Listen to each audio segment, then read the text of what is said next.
Uh-oh. Guess what day it is? Guess what day it is? Huh? Anybody? Julie, hey, guess what day it is? Oh, come on, I know you can hear me. Mike. What day is it, Mike? Leslie, guess what today is? It's Hump Day. Woo woo! That's right. Wow. Woohoo! We did it. Yeah. That's us, man. We are in It is official now. like Flynn. I want to know just how in he was. Was it Flynn or Flint? I Is the I same. thought it was in like Flynn. Frank, what's the saying? It's in like Flynn. Yeah. Not Flint. Not No. Flintstones. No. Not Larry Flint. no, definitely not Larry Flint. Gross. Sure? Oh my Are god. you sure? I think Flynn like Errol Flynn. Errol Flynn. All Yes. right. Well, Yeah. anyway, welcome. Yeah, it's good to be here. Wednesday Golf Show, Stewart, Florida. WSTU. Where you can actually see the sun now. Man, how about that rain, I huh? forgot it even existed. I went into one of my neighbor's offices this Oh, afternoon good and I said grief. to him, "What is that yellow ball in the sky?" Exactly. I'm not too sure what that I is. haven't seen it in a few days. Yeah. Several days. It's like, No. what in the world is going on here? You know, our golf courses were closed today after that torrential. Oh yeah. there was Yeah, I not a lot got of the golf- email from Martin County Golf Course. It says we're closed today. We're closed. Yeah, Yep. for drainage, right? Martin Downs sent me an email. It says, we're going to reevaluate at noon today. Don't come out. So Stay stay home. home in the meantime. Let the grass grow. Yeah, stay home, practice with your putter, right? Yeah. Exactly. There you go. You know, it's funny, but every time it rains, I get busier, right? Because I think I might be the only indoor. I think I am the only indoor teaching place in town. So Man, maybe. I don't think there's anybody else doing what I'm doing. So it's always crowds up. Yesterday, it's like people texting me, "Hey, can I get in? Can I get?" I was like, "Nope, I was full." People just itching to swing a club. Man. Sure, yeah. I try to get that for a week, and Hmm. I saw some guys I got guys I haven't heard from in a while. But Hmm. anyway, we'll be back to normal. Suddenly need help. Yeah, well, they just want to hit balls, Yeah, that's what it was. They didn't really Take a lesson's a good time to go Yeah. check my swing out. Let me check my swing out, learn a few things. So I hang around, talk story. invented a new golf drill. Uh-oh. I did. No, Yeah. there's nobody. You've never seen this one. I'm going to start posting it. I'm taking credit for it. So Mhm, I'm okay. declaring it today. It's called Thumbs Up. It's my Thumbs drill. up. Thumbs Up, That's Arnie. Arnie used to give that to everybody, the thumbs up. right? And Thumbs Up has a universal positive to it, right? Thumbs up. Mhm. And You can even get a ride home from one of You your could, lessons if you need could. to. And you need to do this drill. Okay. It'll give you 20 yards. 20 yards. 20 I'll yards. take 20 yards. You what you do is you Now the squirrels deeper in the forest are getting nervous. They should. So you set up to it, James, and you get it really in your fingers on your right hand, Mm-hmm. and you On lift the right hand, and you okay. lift your thumb way off no thumb on the grip, like straight up in the air, Uh-huh. and you hold it. So it looks like that, Uh-huh. and you learn to swing with your thumb up. So Without your thumb on you it. don't get to put that thumb pressure, and it makes your right hand less dominant. For a slicer, this is huge. I had a guy in the net Oh, yesterday, okay. 75 years old, just pounding it. Huh. Just absolutely pounding it, and it was a great thing. So Huh. we have a poor wireless connection on my Facebook. That's not good. Yep. Everybody missed that whole signal. It's come back, but that's a drill that I think Okay. Well, I'm going to talk more about in the I'm- future. I'm willing to try it. Why Sure, not? it's a Sure. training drill. It's not necessarily a way to play. Yeah. Well, hey, if it But- works. but it's a But like you said, it'll teach you to not have quite so strong a grip as tight a grip with your right hand. yeah, and a lot of golf. When you And listen, hold it more in your fingers because you'll have to in order to hold on to it. right, and a lot of people that have a problem, especially over the toppers, right? Uh-huh. They come and they grab it really tight with that right hand. They're always grabbing it too hard with their right hand. So this kind of eliminates that whole thing, and it's been going really well. That and my new cross-handed training stuff, but we'll get into that later. But Very good. I'm going to claim that today. So I'm back on Facebook Live. Thumbs up is my new thing. Thumbs up. Yeah. Thumbs up. Why not? Thumbs up. Positive. I got to start an Instagram account. Thumbs up. Thumbs up golf. Thumbs up golf. Invented in And then Arnold will be like, "Hey, I need that. Hey. Well, for the low price of a few lessons, you can have it." Yeah, that's it. You're always welcome. I'll come down and jack you all up. Come on in. Oh, man. I'll get you turning and moving. It'll look great. So did you watch any of the players? I did, and I loved it. It was a lot of fun to watch. There was a lot going on. Crowded leaderboard. It was packed at the top for a while. I mean, any one of about 10 guys could have won this thing. Absolutely. I mean, it was jammed. And the guy I thought was going to win it threw it away because he didn't listen to his caddy. Oh, was that the dumbest bonehead? John Rahm. Oh my God. That was the dumbest boneheaded thing I think I've ever saw. And it played out just like, I shouldn't say dumbest. There's been a lot of bonehead things, but you could just tell. And you know what was really interesting? If you really watch that video again, I was watching the body language after he hit it. He was mad at his caddy. Well, yeah, he was. He was PO'd at his caddy for even. He even said later on that when he got there, when he got to the ball, he knew he could pull off the shot. And then his caddy introduced a little self-doubt. That's exactly that's his body language. And it was like, basically his caddy was like, dude, this is too hard a shot. You're not going to be able to do it. You know, he says, I could sit there and hit 10 more balls and 9 of them would be perfect. And the one that I messed up was the one I hit now. Well, yeah. So that's what I found more, what I found more fascinating about that whole interchange or interaction, not interchange. The shot was so Rahm was already committed. He had no question. Yeah. Before he even got to the ball, I think he had the club in his hand. Yeah. He had the club in his hand, and you actually heard there was a soundbite in there where you heard the caddy say, "Rami, we don't need. I mean, just hit it right out there. We don't need this. I'm going to get you to this flat spot right over here. We'll just throw it in there tight." Yep. And he's nope. I can do this. Nope.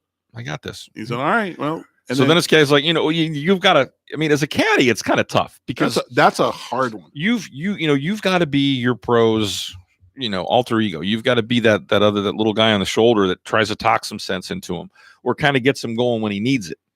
I mean, obviously there's some players out there that was like, dude, you've got to go for this green and 2 or you're not going to win this thing. And then it's the other one is, your caddy's going, dude, don't throw this away right here. This is not the shot you think it is. Lay up over here. We'll get here. And like you said, we'll hit wedge in there tight. We'll make 4, we'll make birdie. We'll make 4 and we'll go to the next hole. And, at some point you've got to figure out when you want to drop it. If you want one thing and your player wants the other, and he's not going to, you're not changing his mind, then you've messed them up. Okay. I got to boost him back up. Yeah, you're right. Absolutely perfect. You've got this shot. And now you got to become a cheerleader again. Hand him the club and hope he does it. So I watched that play out a couple times. So I went and watched it back on some video because it was obviously, big turning point of the tournament. Now, again, it's easy to be an armchair quarterback here, but I would have had him lay up to the same swing he's going to make on 17. So whatever his number was at 17, whatever that was going to hit for him, whether it was like a wedge or 9, whatever they're going to hit, I would have laid up to that number so he would have got that swing in. Yeah, that's true. Get like a double. Yeah. But I think the big mistake was Ron probably took the club out that he knew he was going to hit and probably said, I'm just going to go see what it looks like. The caddy didn't even process quick enough that he's going to try to hit this thing. Yeah. And self-doubt, any doubt that's introduced is terrible. I mean, it just played out poorly, and it cost him because if he does pull the shot off, he probably gets a little momentum, especially if it's a 2-putt birdie, right? Yeah. But the odds of him going to like 110 or 120 and hitting it inside 10 feet were really high. So, the smart play would have been, but that's going to be talked about for a while. If that was like the Masters or something, this would still be like all over the place. But, but that shows you how caddies lose their job for stuff like that. He could be so mad at that guy for not letting him play his ball. But is that just a 24-year-old talent? Is that immaturity getting in his head? Oh, it got in his head. Yeah. It was for the rest. He just fell from that. Yeah, he was done. He couldn't do anything. And in the minute, after watching that whole thing progress and go on, and the over a minute they stood there kind of debating this whole thing. Yeah, I basically sat there and went, all right, this is if he doesn't pull this off, he's done. Oh, for sure. He's done. Because now he's completely just either he's going to hit this on the green and he's going to win this thing because now it's going to be like, bam, dude, my confidence is up. We are rolling. He's that kind of player too. Yeah. Or he's going to hit it in the water and go, well, I'm done. And then basically, that's basically what it was. That tournament had a lot of dynamics, being that it was wet and cold, which is unusual. I mean, relatively unusual. Yeah. And then, Well, I mean, it's the first time they've played in March in a long, long time. yeah, I mean, it's been a while. They said they used to, so there was some history. I guess Tiger had won there in March, like early in his career. mhm. I guess they didn't let the rough grow as much. They didn't have it as thick. But I will have to give a lot of credit to McIlroy because Oh yeah. I was tweeting during an event, just playing around with stuff, and he wasn't right. Like, I don't know what, maybe it was 11, but his swing was not on. Like, his sequence was off. Like, he was out of sequence in the middle of the round. On Saturday? He only hit 3 fairways all day. So I watched him play. So I'm like, man, if this continues tomorrow, this could get ugly. Well, I sent a tweet out. I said, it looks like his arms are just faster than his body. Like, he's just swinging a little bit hard at it, Mhm. And I said, I hope he finds his timing so he can get this ball online. And it was just funny because as soon as that tweet went out, it looked like they showed a picture of him working on his sequence, and he was definitely trying to get his body to go before his arms. Yeah. But the drive he hit on 18, that was spectacular. Oh, I yeah. mean, he killed that thing. Yeah. I mean, That was an aggressive line too. That was like total confidence. I mean, he set that thing down. The line he picked, I mean, he hit it so pure on that line. Like it didn't matter where he was. And, have you ever looked at that tee shot in person? It's nuts. Yes, I have. Oh my gosh, that is such a tough tee shot. I played that hole a long time ago, but yeah, I've not played it, but we had a meeting out there years ago, and I walked it, and I was thinking, man, where do you hit this thing? Well, it doesn't look like there's anywhere to hit it. Well, the lines that the guys take on tour, like I can't imagine, like I don't have that swing, and I can't see the line. Like I can't see it, right? I think that's a cut hole to me. It's like aim left and just push it down in the corner. Yeah. Aim it down the boards along the water and let it leak right and live with it. That would. I mean, I wouldn't ever try to start it on a draw and bring that into play, but they just fire right over the top of that little knob. And I mean, how dicey was Furyk's drive on Saturday? Say, wasn't that hilarious? Where he had to stand. He would have gone in. He would have gone in. I guarantee you, because the way with that little narrow stance and the pickup move he has, he has a lot of leg drive. Oh yeah. So there's no way he could have because his hips rotate. You see Furyk at impact, his hips are really wide open. Yeah. He fires through. He's a definite lower body player. So lower body players have so much rotation that there's no way he could have transferred weight without going straight in. Without falling in the water. He would have done a header. That would have been classic. That would have been amazing. That would have been that could have been like one of the top 5 historics of all time. And he probably still hit the ball solid. Yeah. And he just finished dirty, like really wet. Yeah. But you got to. But how good is Furyk? I mean, he just 48 years old, and just he still pounds it with that move. Yeah. It's that lower body elbow tucked rotate swing that I try to coach and I try to do myself, and it's not easy. Yeah. But man, does he hit it good? Towards the as things got on when Rahm started collapsing, I'm like, okay, he's done. Let's see who, and it's like, oh, come on, I want the old man to win. Well, Furyk missed that 3-footer. It's the only one he missed all week. It was like on 14 or 15. Well, he missed that. What about a 6 or 8 footer that he thought was in? That was on 17. Yeah. He thought that thing was in. I thought it was in, and it just quit turning. But that. Yeah, he needed to make that, but the one he missed from 3 feet cost him because that took the momentum out of his sails a little bit. And then I give credit to, I mean, Jason Day had a great tournament, pulled out from the event the week before, basically, fighting back issues and played great.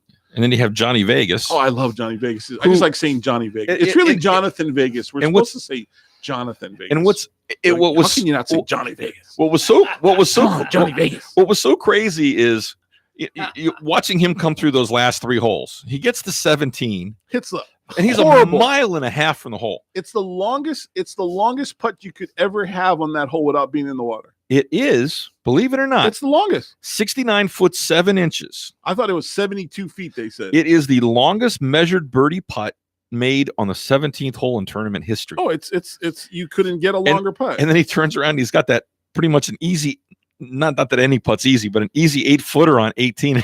and he missed it. Yeah, we'll It's like, figure, right? how do you make one from 70 And it feet? made who was the and guy? you don't make the who one was from the- 8. Who was the guy in front of him that made the other bomb? You know, up in, Peppermill or Pepperell. yeah, Pepperell made that bomb, and then Vegas comes in and just Pepperell's highlight just went bottom of And the he was pile. off, and he was off the green when he made it. Yeah, His- I mean his had it more had break. to go up the hill and man, that thing turned so hard. That was unbelievable too. That was unbelievable, but Yeah. there were some really great shots. Yeah, and there was and there was some really just some great golf all around. I mean, you look at what Poulter did on Friday, Yeah. to put himself in contention, right. and then he kind of stumbled along Saturday, and I didn't even see where he finished. And Sunday he disappeared. Yeah, I didn't see his name up there at all. Yeah.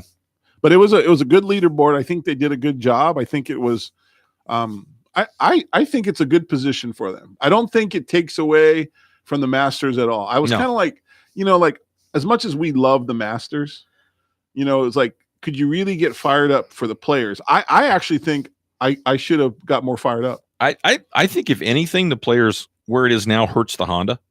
because the guys are taking the Honda Because off. the guys are taking the Honda off because, okay, we're going to be playing. They want to play Arnie's tournament. They've come from the West Coast, so it's like it's the Honda. The Honda's going to be the one that's going to kind of struggle a little Not bit. get the marquee names. Yeah, that could happen. So We'll see. yeah, but it's still a great event. I liked everything about it. The leaderboard was deep. Oh my God, it was deep. It was A lot of great golf, a lot of good young names, some names we don't hear about, Yeah. Good storylines. and they talk about how tough those last 3 holes are. I mean, those holes are perfect. 16 is like the perfect risk reward hole. It is. I mean, it's a short par 5 that if you hit your drive in a good spot, You got 200 or you can- whatever. You can hit with 5 iron. You can 6 make iron. you can make 3. pretty Not easily. not No, easy, no, but it's- yeah. I mean, it's It's you've makeable. got It's you've got a makeable hole. medium to long. You got a medium iron in there to set yourself up for a 3, Lot of an huge- eagle. Or you could do like McElroy did and hit it over the green on Saturday Yep. and into the water, and suddenly you went from looking at maybe making 3 to now you're struggling to make 6 and hoping you don't make 7. Right. So it's pretty crazy. He played really good. I'm glad for him because we talk about it. He kind of disappeared, right? Yeah. They all tend to, They've been playing well this year. He has. He's been. He has. Yeah. Swings looks better. It looked like so my take on all this stuff too is and again, some guys will disagree, but I just think he needs to take a little bit off his motion. Sometimes I think they look like they're swinging too hard. That's what Yeah. I believe. But I'm not saying like not go after it, but Mhm. maybe not as hard. But he'll say stuff like he just goes and hits it as hard as he can, which Yeah. again, if that's what's working, that's fine. But golly, sometimes when he just looks like he swings with better timing, I think he hits it better. I think you get more power when you have better timing.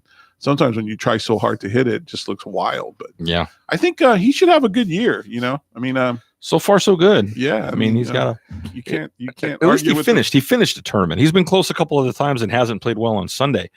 And the guy I'm worried about is Jordan Spieth. Oh, he's in trouble. He is disappearing. He's Yeah. He's like free falling down the world rankings right now. He I watched his swing.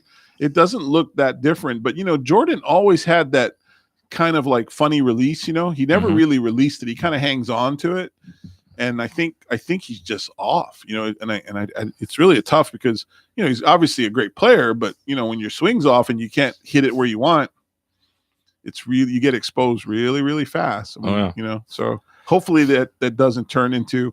But see, his move is so unique. You almost can't reconstruct it. It's like Dustin Johnson. Like you Yeah. can't really break that swing down.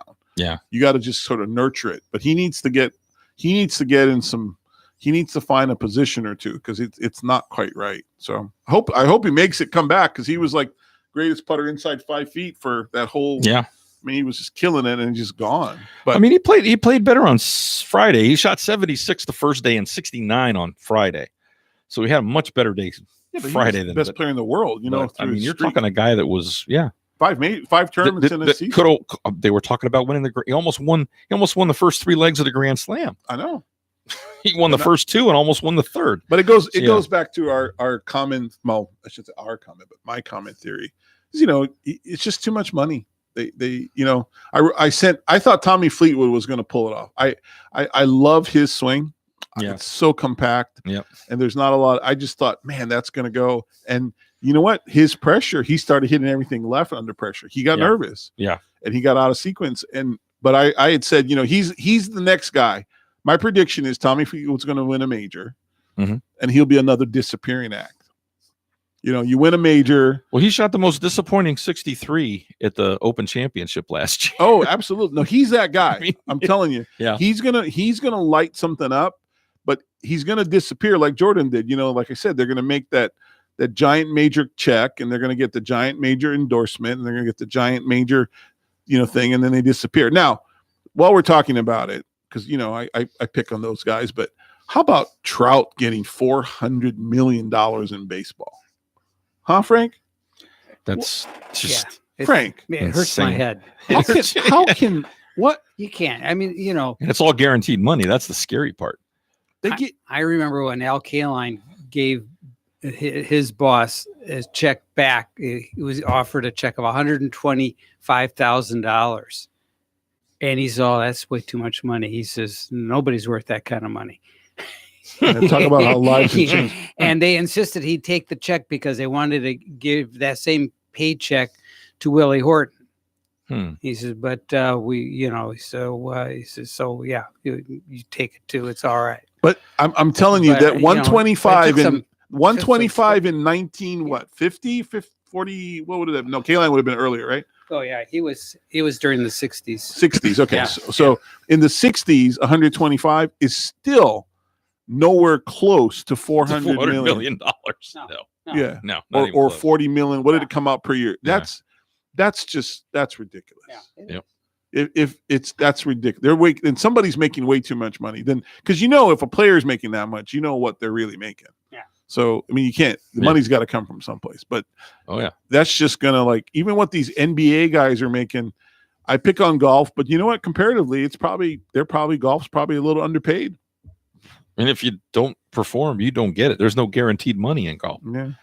So I make fun of I shouldn't make fun of the young guys too much when these guys in other sports are signing those deals. But I always tease the golfers that the competitive drive to you have to be hungry to want to go get stuff. Yeah. And I think sometimes when you win majors and you're making these, you turn from not a lot of money to you got 10, 20, 30 million in the bank. I think you soften up. Mm-hmm. So I don't know how it works in baseball, but man, if you sign that big a contract, you better produce, right? Yeah, you better. But it's all tied into their sales. I And want other a things that World they're Series title in my hand. He hasn't even sniffed a doing. Unbelievable. It Team just shook me playoff up. I was run. like, oh my gosh. It makes you just sick to your stomach. Well, you look at them. I mean, over $1 billion this offseason Right. between 4 guys. the three big. I know. And Trout, they didn't even know whether he was even going to get it. I mean, it was an extension to keep him from becoming a free agent after this season. Right. So- Yeah. That's just crazy. But anyway, back to our golfers. So Yeah. golfers, when you start making a lot of money, still keep charging. Especially so Tommy Fleetwood is my dark horse. I'm going to have him on my board all majors this year. So he's just remember. Not a bad choice. Yeah, I like his game a lot. Yeah. I was kind of disappointed in Tiger a little bit. I thought Tiger would be sharp. Does it look like sharper. his brother caddies for who's the other I can't think of it now. One of the other guys. He's got same his kind of hair and look his like him? caddy looks like Like Tommy Fleetwood? Tommy Fleetwood's Oh, I brother don't with lighter hair. How old is Fluff? Fluff looks like he's 112. Oh my gosh. Somebody's named Fluff. Oh, he's Fluff. like one of the most famous Yeah, caddies. He's Mike Cowan. His nickname is Fluff. Tiger's caddy. He used to be Tiger's caddy. Yeah. He's Jim Furyk's caddy. I mean, 20 they're- years on the bag. between the two of them, they're probably over 100. Oh no, they have to be. Yeah, Fluff's got to be like close to 70. Fluff's. Yeah, he's got to be in his 60s. Yeah, That's amazing. he was old when he was Old getting with up there Tiger. when he started with Tiger. Yeah, We're gonna break, Frank. Is that right here? Yeah, I got break. some sounds. I coming in? think that's Yeah. yes. We're gonna call our guest and Who's our guest tonight? Before we go to break, Jim Applegate. Jim Applegate's calling in. Jim Applegate. Oh my gosh. Yeah. Had We're to gonna be talk about confusing. the Hope Center for Autism. Oh, I'm so glad. excellent. Jim's such a good guy. Yeah. Okay, great. We'll be right back.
And welcome back to the Wednesday Night Golf Show, the Hump Day Edition on WSTU Radio and WSTUTV.com. Arlen over here is he's playing. I don't know what he's doing. It looked like Mickey Mouse ears for a minute. I was trying to make it look like Mickey Mouse ears. Oh no! It didn't work well. It's a big, ugly He must have been one of the. He's If he was like really young right now, he'd be one of those guys that would go on a blind date, and his girl wouldn't have the dog ears and the little funny nose from Snapchat, and he'd be like, "What the heck? You don't look at all like your picture." Maybe. Too much free time. Yep, Okay. yep. Too much free time. There you go. Well, with us on the phone is our guest for the evening. We're here to talk about the Hope Center for Autism and the April 6th golf tournament that they have coming up. And joining us on the phone is Jim Applegate. Jim, welcome to the show. Thank you, James. Thanks for having me. Oh, you're welcome. It's good to hear your voice. We haven't talked in a while. No, I've been missing you. You're probably playing too much golf. Yeah, I wish. I need that problem. That's probably my problem right now. I'm not playing enough. Oh, so tell everybody a little bit about the event that's going on April 6th up at Santa Lucia at Ballantrae. Yeah, thanks. We've done this. This is our 14th year for the tournament. Santa Lucia, as a club, we underwrite all the expenses for the tournament, so all of the money goes right to the bottom line. This year and subsequent years are going to be more important than ever because we've purchased property to build a new school. Nice. The property's sort of halfway between Stewart and Jensen Beach off Savannah Road. And the reason we've done that is that we could only handle 42 kids pre-K through the third grade at the Hope Center for Autism on Indian Street. And we have 50 families on the waiting list. Wow. It's a growing need. Obviously, if you look at what Ernie Els and his wife have done with the Els School for Excellence in Jupiter, we're using that as a model. That's where we'd like to go for Martin County. And statistically, in the United States, 1 out of 68 kids born today will be somewhere on the autism spectrum. Unfortunately, in the state of Florida, it's 1 in 21. Wow. So we have a grandson that is on the spectrum. He's at the Ernie Els School, but he benefited greatly from attending the Hope Center for Autism here in Martin County. Good. So that's what we're all about, and we sure appreciate your help and helping us expose the need that we have. Hey, James, I was going to jump in there. I just want to say, hey, it's Arlen Bento here. I didn't know if you knew I was on the show with James, but I want to say hello. And I know we had some time together about a year ago, and I'm so glad you were able to get your vision off the ground. And Jim, you should be very proud of yourself for doing that. And anything we can do or I can do to help you, please reach out to us because. Oh, thanks. Thanks, Arlen. I didn't know you were on the show, so I've got 2 stars I'm talking to. I don't know about stars, but yeah, I host the show with James, and we it's a lot of fun. But I'll definitely reach out to you because I was just telling James I've partnered up with a couple bigger groups. I've got access to about 700,000 golfer names now and some different people. So we'll try to help you get the word out and see if I can even help you with some of my marketing business work. But let's just get together when we get done, and maybe I can keep helping you keep it growing. That's a great benefit to our county, and the numbers. I remember when we had lunch, the numbers are staggering. Like why Florida is so high. Yeah, I mean there's a lot of kids that need help. Yeah, that's a great question, and there's no answers. There's a lot of research going on, but nobody really knows. But I can tell you on a personal basis, without the help of these specialized teachers, sure, and the school, that our grandson wouldn't be where he is today. Wow. And I think if you and I, if we had lunch with him, you might have a hard time telling him that he's autistic. So there's, as my son tells me all the time, there's no 2 autistic kids who they're the same. They're all on the spectrum, and they all have their little quirks. But without the specialized help, there's only 2 alternatives for families who can't get into our no tuition charter school. The public school system, which is ill-equipped on a professional level to handle the challenges, or $40,000 a year for your child to go to a private school. Wow. So those are your choices, and that's why we have to really do what Ernie and Liesel did with the Yellow School for Excellence. We've got to get that in Martin County. I think it's.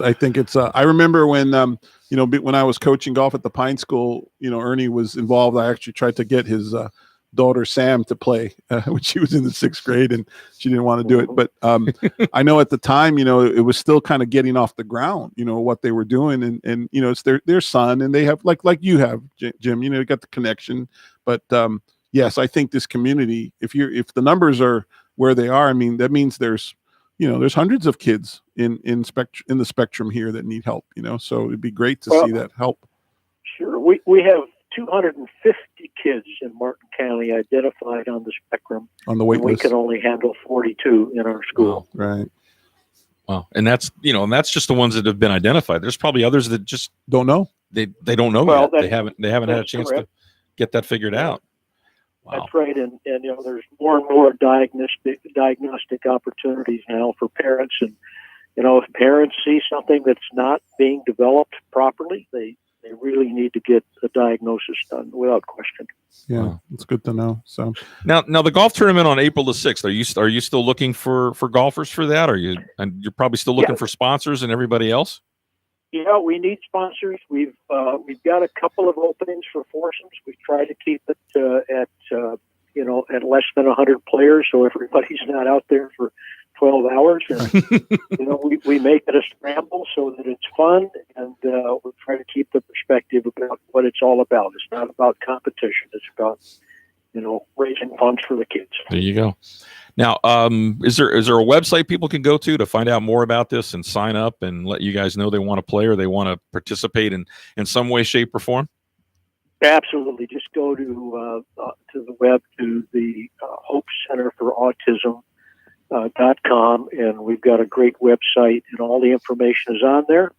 And if anybody wants to call me personally, that's fine too. I'm available. Very good. Cool. Yeah, that's really good to know. Yeah. Now, do you have a few more minutes, Jim? Sure. Yeah, good. I want to. What else have you been doing? I mean, I know you're out there at Santa Lucia. I mean, at one time you had your own golf course design company. What have you been dabbling in yourself? Well, mostly the new school. Okay, that makes sense. I'm a member of the Fox Club. I play golf out there today, but I'm spending a lot of time on the efforts for the school. When I retired from Wayne Heisinger's company and I was doing all the development for the hotel group, I went to work for a company based in Boca Raton, Penn, Florida companies. Mm-hmm. And I've known the owner for a long time. We own 2 private clubs, one in Boca and the one at Ballantrae. And so that's occupying some of my time, but I'm an old goat now, so I'm trying to get a little less time in the office these days. But thank you for asking. There you go. Yeah, I still have my signature course design coffee mug. Remember that's how long it goes back. Yeah, he gave me that a long time ago when I did a story on him. That's how I met him, and he gave me a coffee mug, and I still have that thing. That's great. That's an antique now, as am I. as everybody gets as we move along. Oh man. Absolutely. All right. Well, very good, Jim. Everybody, it's the Hope Center for Autism.com, April the 6th. It starts early in the morning, doesn't it? Breakfast starts at 7:30. We've got an 8:30 shotgun. It'll take about 3.5 hours to play, and then we have a luncheon and awards. We've got a silent auction. We're still looking for some great items for the auction. Cool. So any help you folks can give us would be greatly appreciated. Cool.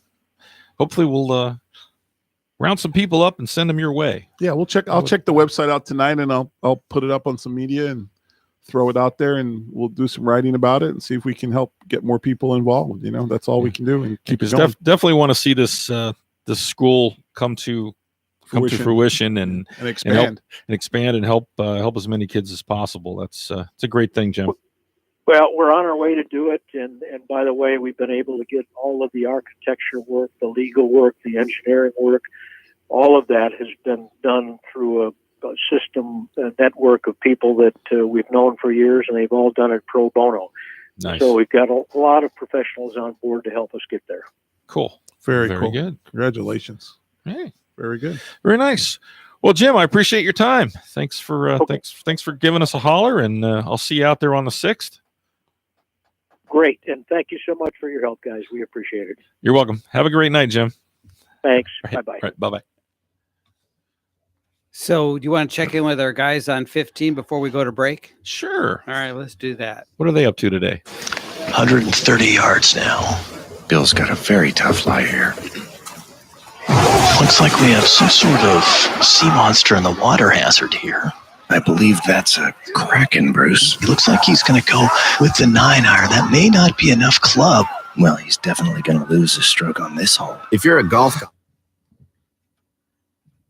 He just cut it off, Frank. He just got it.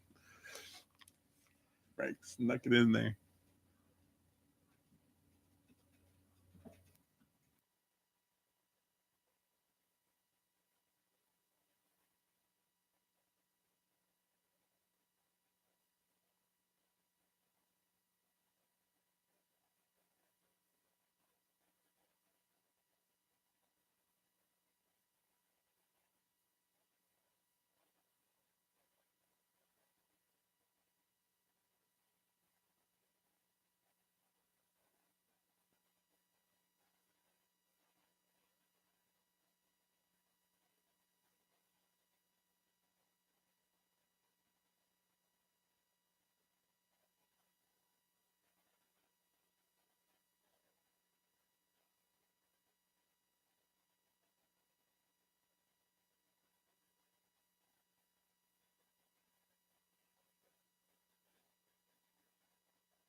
And welcome back to the Wednesday Night Golf Show, the Hump Day edition. Wednesday night. Wednesday, woohoo!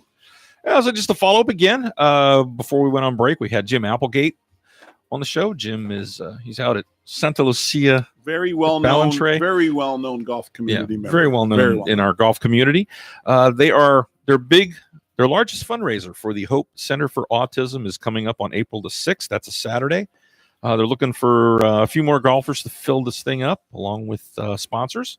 They're trying to build a new school and some property that they have obtained between, out on Savannah Road there between Stewart and Jensen. It's right across from. There's like a industrial park that they built. It was there forever. There's a building in the back. I always forget what it is, but it's right there. Cool. Yeah.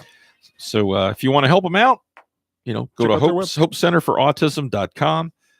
Take a look and either play some golf or sponsor a hole or, Donate some money. every little bit of help. So cool. Yeah. Should That's a great cause. Yeah. Be a good time. I wonder if Ernie's going to play. I should probably call Ernie and see if he wants me in his foursome. Should call him up. If Ernie's going to play.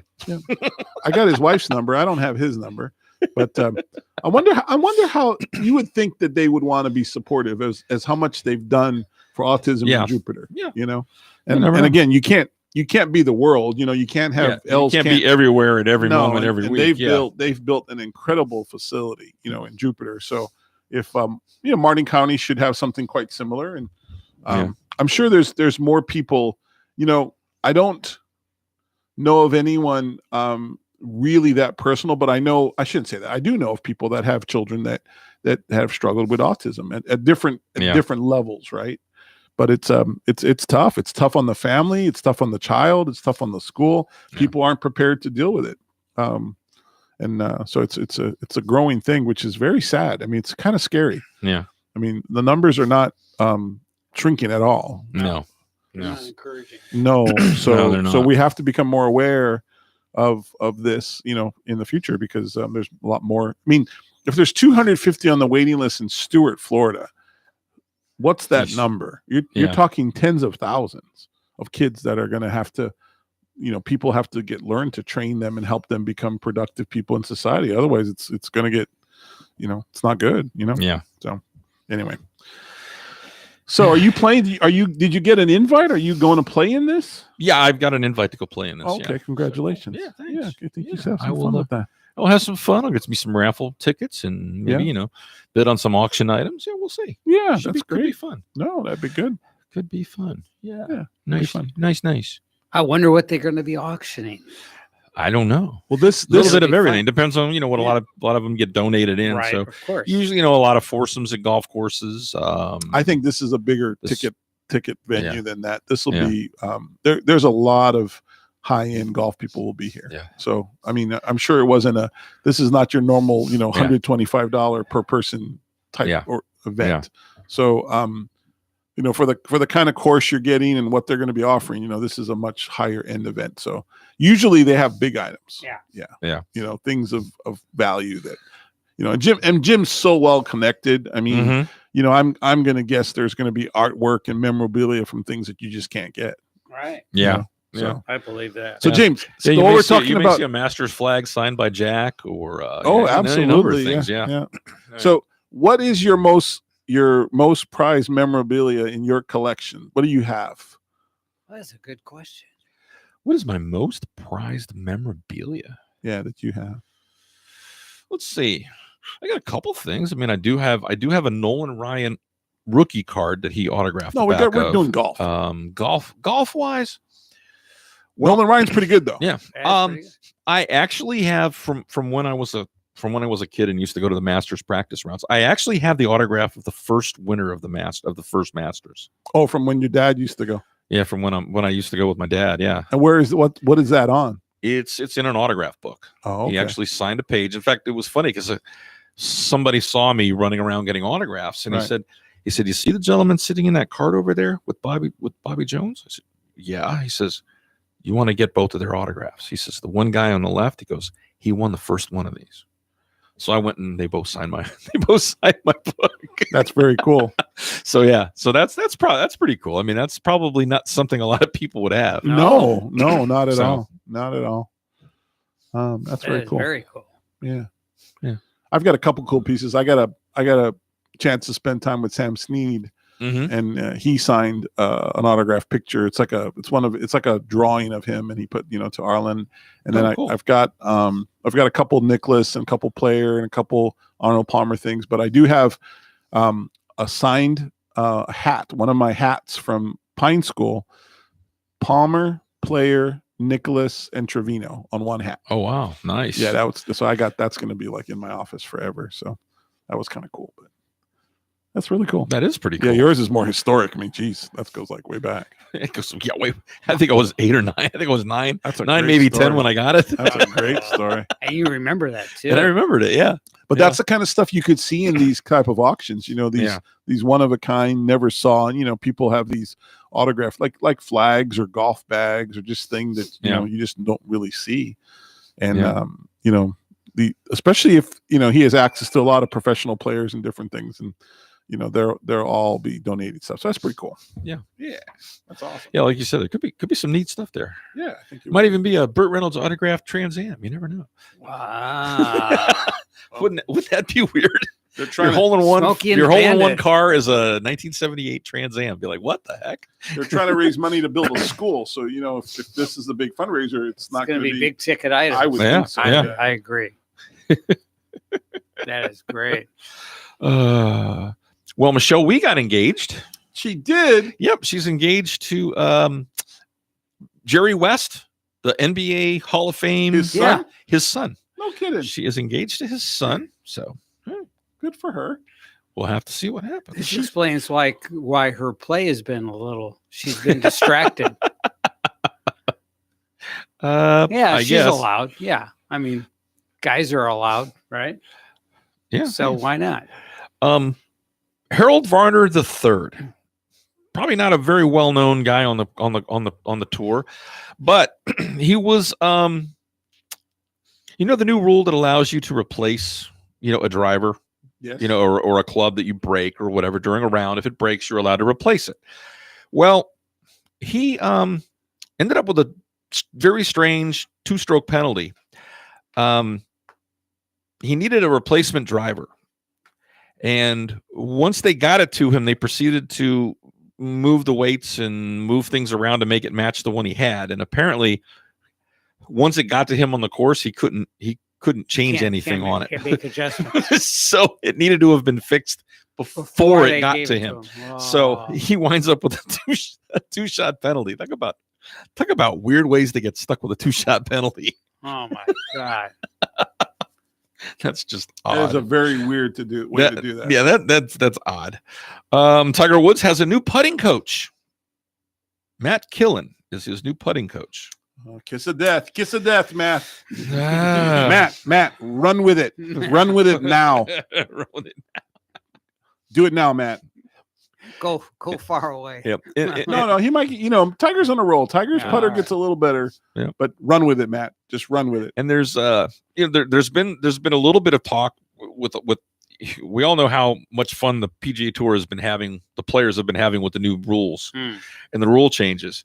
There, I guess, was some talk that maybe the PGA just ought to go with the rules the players want, and fix the things that they don't like, and just have your own set of rules. What a refreshing concept. Well, Jay Monahan says, no, we're not going to play by our own rules. We're going to play by the USGA rules, just like the rest of the country does. So that ended that. That died a quick death. Yeah. Sergio Garcia. I guess he's got to get on everybody's good side again a little bit. Well, apparently he's got a big fan of his. She's a big fan of his, and her boyfriend found out about it and approached through Sergio's agent or whatever. They approached him about helping him ask her to marry him at the Players. So when they got to the 17th hole, he found her or introduced himself to her, was talking to her. I understand you're a big fan. Oh yeah, come on. Takes her under the ropes and brings her up onto the 17th green there with him. And this guy comes up with him, and then on the green there, he proceeds to drop to a knee and no propose. Way, that's very cool. Like, what a cool way to pull that off. Yeah, that was cool. So star power. So he got kudos for that. He got a little bit of kudos back. We'll lay off the club for digging up the greens in Dubai. There you go. Probably not. And that's it for us, folks. Thanks for tuning in. We'll see you next Wednesday. All right.